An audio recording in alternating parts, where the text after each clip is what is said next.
तर hello welcome नमस्कार आणि जोहार मित्रांनो, मी नयन कांबळे स्वागत करतो तुमचं आजच्या ह्या नवीन व्हिडिओमध्ये। आणि नेहमी तुम्ही ह्या चॅनलवरती व्लॉग्स बघितलेच असतील आणि ह्या व्लॉगिंग कॅटेगरीमध्ये माझा गेल्या वर्षी महाराष्ट्र स्टेट लेवलला तिसरा क्रमांक आला होता। सांगण्याचे उद्देश एवढंच आहे की आपल्यासारखे बरेच तरुण ह्या ब्लॉगिंग कॅटेगरीमध्ये आज आदिवासी बरेच तरुण उतरत आहेत। ब्लॉगिंग सांगा, रील्स सांगा, शॉर्ट फिल्म सांगा, गाणे सांगा, विविध कॅटेगरीमध्ये सोशल मीडियावर काम करत आहेत। आणि त्यांच्यासाठीच एक नवीन स्पर्धा जी आहे ती गेल्या वर्षीपासून सुरू झालेली आहे, भगवान बिरसा कला संगमची। आणि त्या मंचावर बरेचसे आदिवासी पोरं आले, त्यांनी स्वतःला सिद्ध केलं, त्यांचे नाव लौकिक केलं, त्यांनी एक नवीन ओळख मिळवली।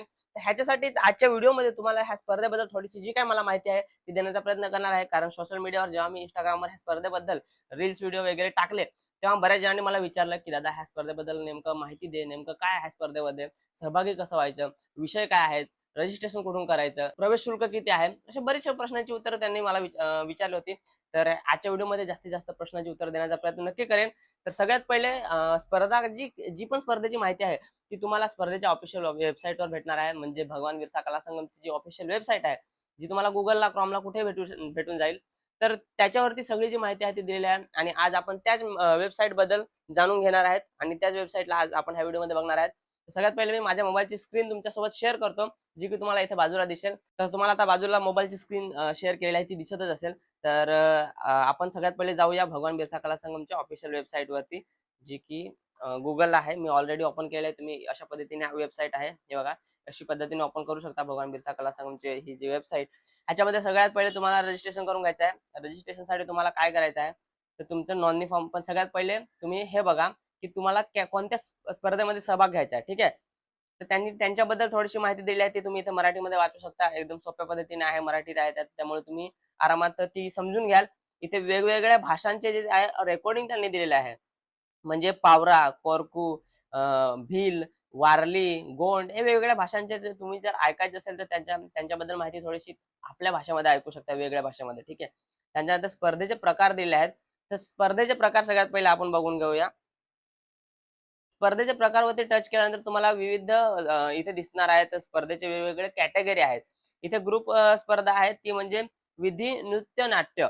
म्हणजे ह्याच्यामध्ये तुम्हाला पारंपरिक आदिवासी वेशभूषे, विविध विधी, नृत्य, गीत व कथन यांचा समावेश असलेले संपूर्ण विधी, नाट्य, नृत्य सादर करावे। म्हणजे आपली आदिवासी परंपरा आहे, त्याच्यामध्ये एक आपण गौरी नाच वगैरे करतो, तर ते ह्याच्यामध्ये तुम्ही करू शकता। विधी म्हणजे आपल्या लग्नात वगैरे सवासणी वगैरे काहीतरी करतात, अशा वेगवेगळ्या गोष्टी तुमच्याकडे प्रत्येक एरिया वाईज, प्रत्येक ठिकाणा वाईज वेगवेगळं कल्चर असतं, तर त्या पद्धतीने तुम्ही इथे तुमचं जे कल्चर आहे ते तुम्ही दाखवू शकता। नृत्य, इथे ग्रुप नृत्य आहे, म्हणजे डान्स। ह्याच्यामध्ये तुम्ही पारंपरिक आदिवासी वेशभूषा कोणतेही आदिवासी नृत्य प्रकार सादर करू शकता। आपले जे वेगवेगळे नृत्य प्रकार आहेत, ढोल नाच, तारपा नाच, सांबळ नाच, किंवा आमच्याकडे ह्या पालघरमध्ये हे आहेत, तुमच्याकडे दुसरे असतील, तर हे तुम्ही तिथे सादर करू शकता। त्याच्यानंतर दुसरा विषय आहे गायन। तुम्ही गायनची स्पर्धा करू शकता, म्हणजे ज्यांचा आवाज वगैरे सुंदर असेल। पण गायनामध्ये काय, पारंपरिक आदिवासी लोकगीत स्वतःच्या आवाजात सादर करावे। म्हणजे आपले जे पूर्वीपासून जे लोकगीतं गायली जातात ती तुमच्या आवाजामध्ये सादर करायचे। कुठल्या हॉलिवूडचं, बॉलिवूडचं कुठलंही गाणं वगैरे सांगून नाही दाखवायचं आहे। तर हे आपले आदिवासी जी कल्चरल पहिल्यापासूनची जी लोकगीतं आहेत, ही तुम्हाला तुमच्या सुंदर जो आवाज असेल तुमचा त्याच्यामध्ये गाऊन दाखवायचे आहेत। त्याच्यानंतर वाद्य आणि वादन, म्हणजे वाद्य आणि वादनचा ग्रुप असणार, तर आपल्या समाजातील पारंपरिक वाद्याने सादर करावे। म्हणजे आपल्या समाजामध्ये वेगवेगळे वाद्य असतात, आपल्या डाका असतात, त्याच्यानंतर आपल्या तारपा आहे, आपला सांबळ आहे, त्याच्यानंतर आपल्या घांगड्या आहेत, वेगवेगळ्या आहेत। तर ते तुम्ही तिथे वाजवून दाखवायचे आहेत, तो पण तुम्हाला ग्रुपमध्ये सादर करायचा आहे। त्याच्यानंतर चित्रकला, म्हणजे आपण ज्याला पेंटिंग म्हणतो, तर ते आपल्या समाजातील पारंपरिक चित्रशैली, आदिवासी जीवन संस्कृती किंवा निसर्ग दर्शवणारे चित्र साकारावे। फोटो आणि त्यांचे विश्लेषण किंवा 10 मिनिटाचा व्हिडिओ त्या चित्रकलेत बद्दल, म्हणजे आता तुम्ही एखादा पेंटिंग बनवली, तर ती आपल्या कल्चर रिलेटेड, आपल्या संस्कृती रिलेटेड तुम्ही साकारली पाहिजे ती पेंटिंग। त्याच्यानंतर त्या पेंटिंग बद्दल तुम्हाला एक तिथे माहिती द्यायची आहे पूर्ण, की ह्या पेंटिंग मध्ये तुम्ही काय दाखवलंय, कशा पद्धतीने तुम्ही जे ऑब्जेक्ट दाखवले ते कशा पद्धतीने दाखवले, त्याच्याबद्दल काय माहिती आहे, काय इतिहास आहे आपला, आपली संस्कृती कशा त्या गोष्टी फॉलो करते, हे तुम्हाला दाखवायचे। किंवा त्याच्याविषयी तुम्ही एक व्हिडिओ बनवू शकता, की मी हा बनवलेला आहे आणि ही पेंटिंगच्या असं असं माझा बनवण्याचा उद्देश आहे, असं माझं कल्चर आहे, ते मी रिप्रेझेंट केलेलं आहे। हे सगळं तुम्हाला त्या व्हिडिओमध्ये किंवा त्या तिथे फोटोमध्ये विश्लेषण दाखवायचं आहे। त्या एक तर तुम्ही फोटोमध्ये लिहू शकता खाली, किंवा मग व्हिडिओमध्ये करू शकता। त्याच्यानंतर हस्तकला वस्तू, हस्तकला म्हणजे कसं आपल्या बांबूपासून बऱ्याचशा गोष्टी आपण बनवतो. आपण म्हणजे बांबू टोकर किंवा आपण रानाची टोपी कोणी बनवतं किंवा आपण बऱ्याचशा गोष्टी बनवतो, लाकडापासून बनवतो. तर त्या तुम्हाला हस्तकला बनवायच्या वस्तू त्यांच्याबद्दल एक तर 10 मिनिटाचा व्हिडिओ बनवायचा. त्याच्यामध्ये तुम्ही माहिती द्यायची, की ही वस्तू आम्ही ह्यासाठी वापरायचो. आम्ही ह्याच्यामुळे ही वस्तू बनवलेली आहे. ह्या बांबूपासून, ह्या वनस्पतीपासून, ह्या वृक्षापासून ही वस्तू बनवलेली आहे. अशी त्याची माहिती, त्याचा वापर काय, पूर्वी लोक कशा वापरायचे, ह्या सगळ्या गोष्टी तुम्हाला तिथे माहिती द्यायची आहे. त्याच्यानंतर शॉर्ट फिल्म. शॉर्ट फिल्म मध्ये तुम्हाला वेगवेगळे विषय दिलेले आहेत आणि त्या विषयांच्या आधारावर तुम्हाला एक शॉर्ट फिल्म बनवायची आहे. शॉर्ट फिल्मचा कालावधी असेल 8 ते 12 मिनिटं. 8 ते 12 मिनिटाच्या मध्ये तुम्हाला ते शॉर्ट फिल्म बनवायची आहे. तर शॉर्ट फिल्मचे विषय काय ते बघून घेऊया. तर मित्रांनो, शॉर्ट फिल्मचे विषय आहेत बघा, खालील विषयावर आधारित शॉर्ट फिल्म तयार करा. मग तुमचे आता शॉर्ट फिल्मचे विषय बघा. माझा समाज निसर्गाशी कसा एकोप्याने राहतो. दुसरा विषय आहे म्हणजे ह्या पहिल्या विषयामध्ये तुम्हाला आपला जो समाज आहे तो आपलं निसर्गामध्ये राहतो. सगळ्यांना माहिती आहे, आदिवासी म्हणला की निसर्गाशी आपलं एक अतूट नातं, जन्मापासूनचं नातं आहे.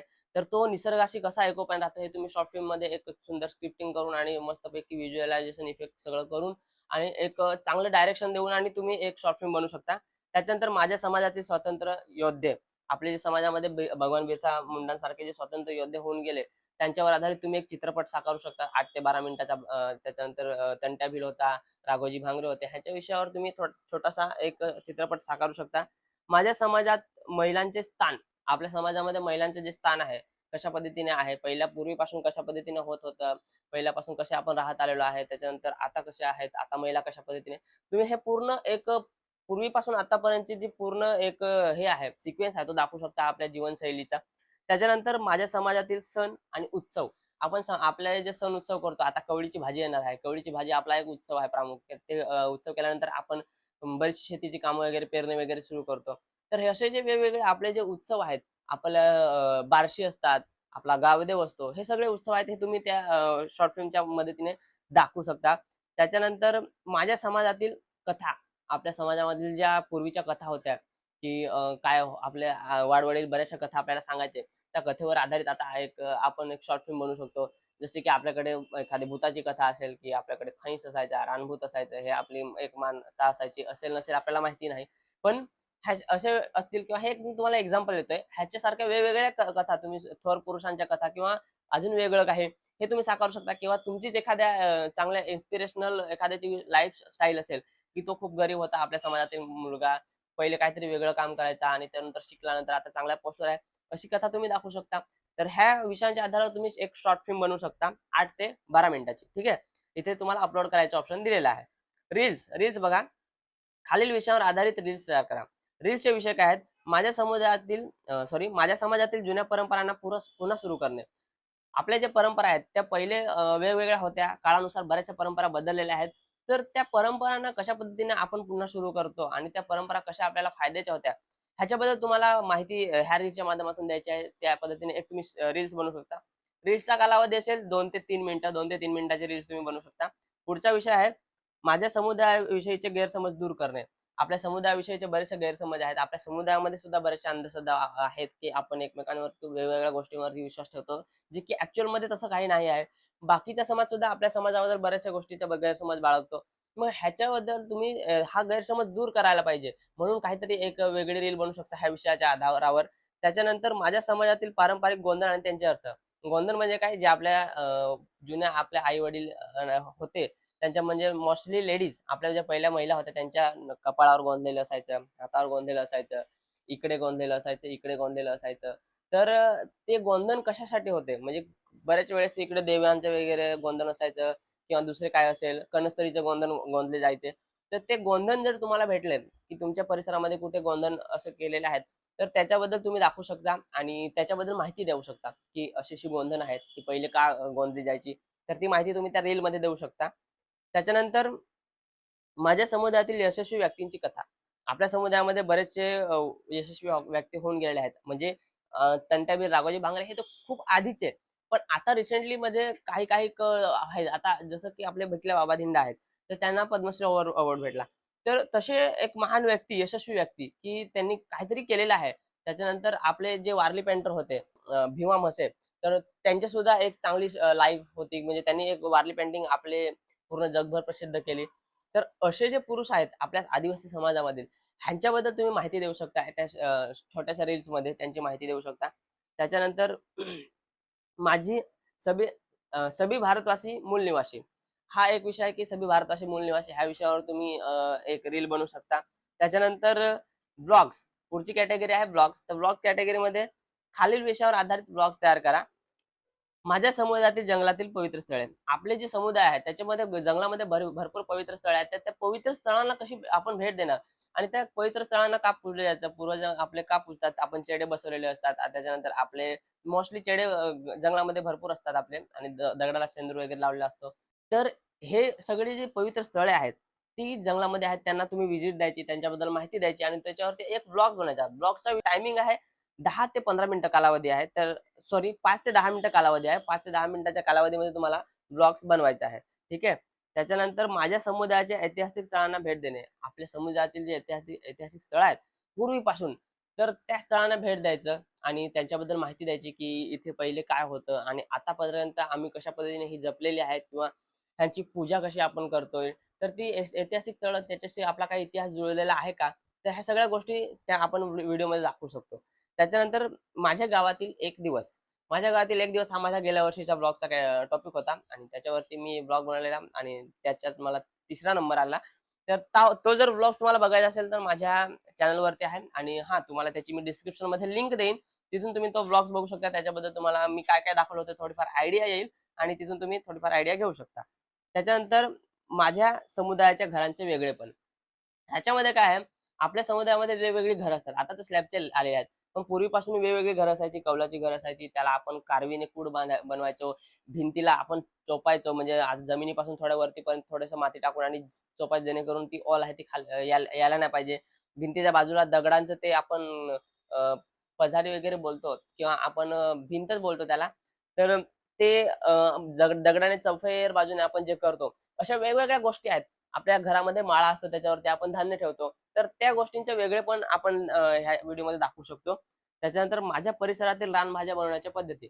आपल्या परिसरामध्ये भरपूर रानभाज्या येतात आणि आता पावसाळ्यामध्ये भरपूर रानभाज्या नवीन सुद्धा उगवणार आहेत. सीझनल रानभाज्या असतात. तर मग त्या हिशोबाने तुम्ही त्यांचा व्हिडिओ बनवू शकता आणि त्यांचे औषधी फायदे जे काय ते तुम्ही त्या व्हिडिओमध्ये दाखवू शकता. तर त्याच्यावरती सुद्धा तुम्ही एक व्लॉग बनवू शकता. त्याच्यानंतर पुढची कॅटेगरी आहे ब्लॉग्स. ब्लॉग्समध्ये तुम्हाला 800 ते 1500 शब्दांचा एक ब्लॉग लिहावा. ब्लॉग सोबत 3 ते 5 संबंधित छायाचित्र जोडावे आवश्यक. कालावधी 800 ते 1500 शब्दांचा एक ब्लॉग लिहावा. ब्लॉग्स मध्ये 3 ते 5 संबंधित छायाचित्र जोडणे आवश्यक आहे. ब्लॉग्स मध्ये काय लिखाण काम. तुम्ही जशी आपण स्टोरी लिहितो तर तशी तुम्ही ब्लॉग्स लिहू शकता. ब्लॉग एखादा विषय घेऊ शकता आपल्या भागातील आणि त्याच्यावर पूर्ण अशी एक स्टोरी लिहायची. एक त्याच्याबद्दल पूर्ण माहिती लिहायची एखाद्या विषयाबद्दल आणि मग त्याच्यासोबत म्हणजे 5 ते 3 ते 5 फोटो त्याच्यासोबत जोडायचे. तुम्ही एखादा समजा आता बोहाडा घेतला, तर बोहाड्याबद्दल तुम्ही पूर्ण माहिती लिहिणार. मग बोहाड्यामध्ये तुम्ही सोंग आहेत, मग त्या सोंगांचे किंवा सोंग नाचवतात त्याची थोडीशी 4 ते 5 फोटो त्याच्यामध्ये लावू शकता आणि तो ब्लॉग तुम्ही लिहून आणि देऊ शकता. त्याच्यानंतर फोटोग्राफी. फोटोग्राफीमध्ये तुम्हाला काय आहे, फोटोग्राफी स्पर्धेमध्ये स्पर्धक जास्तीत जास्त 10 फोटो अपलोड करू शकतात. अपलोड केलेल्या प्रत्येक फोटोबद्दल सविस्तर स्पष्टीकरण, संकल्पना, कथा देणे आवश्यक राहील. म्हणजे बघा, एखादे तुम्ही 10 फोटो तुम्ही पोस्ट केले त्यांना. तुम्ही दाखवले की हे 10 फोटो मी कॅप्चर केले आहेत. प्रत्येक फोटोबद्दल तुमचा दृष्टिकोन काय आहे? तुम्ही का तो फोटो काढलेला आहे? त्याच्याबद्दल ते संकल्पना काय आहे त्या फोटोची? त्या फोटोबद्दल काही रिलेटेड फॅक्ट्स आहेत का? कथा आहे का एखादी? ते तुम्हाला दाखवायचे आहेत आणि तुम्हाला व्यवस्थितपणे त्या फोटोचं प्रत्येक फोटोचं स्पष्टीकरण द्यायचं आहे. तर तिथे तुम्हाला चांगले मार्क्स भेटतील. त्याच्यानंतर पोस्टर प्रेझेंटेशन हा ह्या वर्षी नवीन एक कॅटेगरी ऍड झालेली आहे. दिलेल्या विषयापैकी कोणत्याही एका विषयावर A2 आकाराचे 594 बाय 420 एकच पोस्टर तयार करावे. पोस्टर डिजिटल पद्धतीने तयार केलेले चालेल व अपलोड करताना पोस्टरची माहिती देणे. आता त्यांनी विषय इथे काही दिलेला नाही आहे, पण तुम्हाला अशा थोड्या दिवसात इथे अपडेट येईल आणि तिथे तुम्ही पोस्टरचं प्रेझेंटेशन करणार असाल तर तुम्हाला त्या विषयावर एक सुंदरसा पोस्टर बनवायचा आहे डिजिटल पद्धतीने. जर तुम्ही ग्राफिक्स डिझायनर वगैरे असताल तर हा खास करून त्या कॅटेगरीच्या पोरांसाठी आहे जे ग्राफिक्स डिझाईन करतात. सुंदरसा पोस्टर बनवायचा आणि त्या पोस्टरमध्ये तुम्ही जे पण दाखवले, कशा पद्धतीने दाखवले, तर त्याची माहिती सुद्धा तुम्हाला द्यावी लागणार आहे. तर इनफॅक्ट जेवढे पण विषय आहेत त्याच्याबद्दल तुम्हाला माहिती द्यावी लागणार आहे. तुम्ही कोणताही विषय घ्या, पण त्या विषयाबद्दल तुम्हाला माहिती द्यावी लागणार आहे. त्याच्यानंतर खाली तुम्हाला महत्त्वाच्या तारखा दिलेल्या आहेत, त्या एकदा तुम्हाला सांगून देतो. महत्त्वाच्या तारखा बघा, 9 जून ते 31 ऑगस्ट ऑनलाईन फेरी, म्हणजे 31 ऑगस्ट पर्यंत ऑनलाईन फेरी होणार आहे. कला गुणांना व्यासपीठ मिळण्यासाठी या कालावधीत स्पर्धकांनी आपली ऑनलाईन नोंदणी वेळेत पूर्ण करून या महोत्सव सहभागी व्हावे. म्हणजे 31 ऑगस्ट पर्यंत रजिस्ट्रेशन आहे, तोपर्यंत तुम्ही रजिस्ट्रेशन करू शकता. 1 सप्टेंबर ते 30 सप्टेंबर उपविभागीय फेरी, नोंदणीकृत स्पर्धकांच्या अर्जाची छाननी करून त्यांना परीक्षकांसमोर सादरीकरण करण्यासाठी संधी या फेरीमध्ये मिळेल. त्यामधून पुढील मुख्य विभागीय फेरीसाठी पात्र ठरणाऱ्या उत्कृष्ट कलाकारांची निवड या कालावधीत केली जाईल. आता बघा, भरपूर रजिस्ट्रेशन येणार आहेत, भरपूर पोरं पार्टिसिपेट करणार आहेत. त्याच्यामध्ये ते पहिले निवडतील की बाबा 100 ब्लॉग्स आले, 100 रील्स आल्या किंवा 100 काय काहीतरी आले, 100 फॉर्म आले, त्याच्यामधून सगळेच चांगले नसतील, मग त्याच्यामधून ते निवडतील 70 घ्यायचे, 60 घ्यायचे, ते निवडून त्याच्यानंतर त्यांना पुढच्या फेरीमध्ये पाठवतील. तर हे 30 सप्टेंबर पर्यंत होणार आहे. ठीक आहे. त्याच्यानंतर 1 ऑक्टोबर ते 31 ऑक्टोबर त्याच्यामध्ये विभागीय फेरी होणार आहे. ही विभागीय फेरी कशी असेल? उपविभागीय फेरीतून निवडलेल्या गुणवंत स्पर्धकांसाठी या कालावधीत पूर्ण निर्वाधित प्रमुख केंद्रावर प्रादेशिक फेऱ्यांचे आयोजन केले जाईल. म्हणजे आता आपल्या जिल्हास्तरीय लेवलवरती जे निवडले जातील, म्हणजे पहिले उपविभागीय फेरीमधून जे निवडले जातील, त्यांना जिल्हास्तरीय स्पर्धेमध्ये त्यांची देखरेख होईल आणि त्यांची परीक्षा होईल. तिथून मग जे सिलेक्ट होतील त्यांना पुढच्या फेरीमध्ये नेलं जाईल. तर हे 1 ऑक्टोबर ते 31 ऑक्टोबरच्या मध्ये होणार आहे. त्याच्यानंतर 14 ते 15 ही तारखा खूप महत्वाच्या आहेत. म्हणजे 14 ते 15 नोव्हेंबर जी आहे ती राज्यस्तरीय फेरी असेल, अंतिम फेरी असेल. तर तिथे तुम्हाला बघा, या महोत्सवाची भव्य राज्यस्तरीय स्पर्धा जनजातीय गौरव दिवस रोजी 15 नोव्हेंबर रोजी संपन्न होईल, जिथे अंतिम विजेत्यांना त्यांच्या उत्कृष्ट कामगिरीबद्दल मानाचे बक्षीस देऊन गौरवण्यात येईल. म्हणजे तुम्ही उपविभागीय, विभागीय मध्ये सिलेक्ट झाले, त्याच्यानंतर तुम्ही राज्यस्तरीयला सिलेक्ट होणार. तिथे मग जसं आम्ही गेल्या वर्षी गेलेलो तसं तुम्हाला तिथे बोलवलं जाईल आणि तुम्हाला सगळ्यांना तिथे तुमचं जे कॅटेगरी प्रमाणे जे पण तुमचा प्रोजेक्ट असेल तो तुम्हाला सादर करायला सांगण्यात येईल. तिथे तुमची चाचणी होईल आणि मग तिथे तुम्ही जे पण विजेता असेल त्यांना तिथे बक्षीस वाटप करण्यात येतील. अजून खाली दिलेलं आहे की स्पर्धेची रचना, मूल्यमापन, निकष, म्हणजे कशा पद्धतीने मूल्यमापन केलं जाईल आणि कशा पद्धतीने तुम्हाला जे मार्क वगैरे आहेत ते दिले जातील. मूल्यमापन खालील निकषांवर केले जाईल. मूळता, ओरिजिनॅलिटी, म्हणजे तुम्ही किती ओरिजिनल कंटेंट बनवला त्याला 25% मार्क असतील. सर्जनशीलता आणि सादरीकरण, तुमची क्रिएटिव्हिटी आणि तुमचं प्रेझेंटेशन, तुम्ही कशा पद्धतीने बनवलंय, कशा पद्धतीने दाखवताय, ह्याच्यावरती तुम्हाला 30%.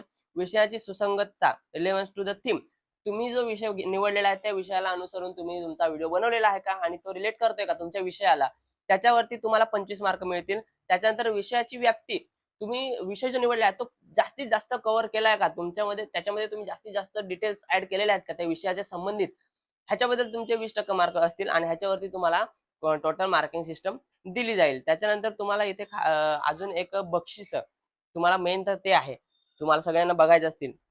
राज्यस्तरीय फेरीसाठी बक्षीस बघा, 2.5 लाख आहे, 2 लाख आहे, 1.5 लाख आहे आणि 1 लाख आहे. हे तुम्ही इथे बघू शकता वेबसाईट वरती. तुम्ही निवांतपणे या आणि वेबसाईटला व्हिजिट करा आणि बघा. आणि ह्या बक्षिसामध्ये कुठल्याही पद्धतीने तुम्हाला प्रवेश शुल्क वगैरे नाही आहे. त्याच्यामुळं जास्तीत जास्त जे आपले क्रिएटर्स आहेत त्यांना एक नवीन मंच मिळतोय आणि त्यांना एक नवीन संधी मिळते की त्यांनी त्यांचे जे टॅलेंट आहे ते ह्या मंचावरती दाखवलं पाहिजे. ह्याच्यासाठी हा जो मंच आहे तो आला आहे आणि ह्या मंचाचा मागच्या वर्षी बरेच आमच्यासारख्या बरेच विद्यार्थ्यांनी, आमच्यासारख्या बरेच क्रिएटर लोकांनी फायदा घेतला. तर ह्या वर्षी तुम्ही सुद्धा घेतला पाहिजे अशी माझी अपेक्षा आहे. आशा करतो ह्या व्हिडिओमध्ये मी जास्तीत जास्त तुम्हाला सांगण्याचा प्रयत्न केलेला आहे. आणि ह्याच्या व्यतिरिक्त जर तुम्हाला काही डाऊट्स असतील तर तुम्ही कमेंटमध्ये विचारू शकता.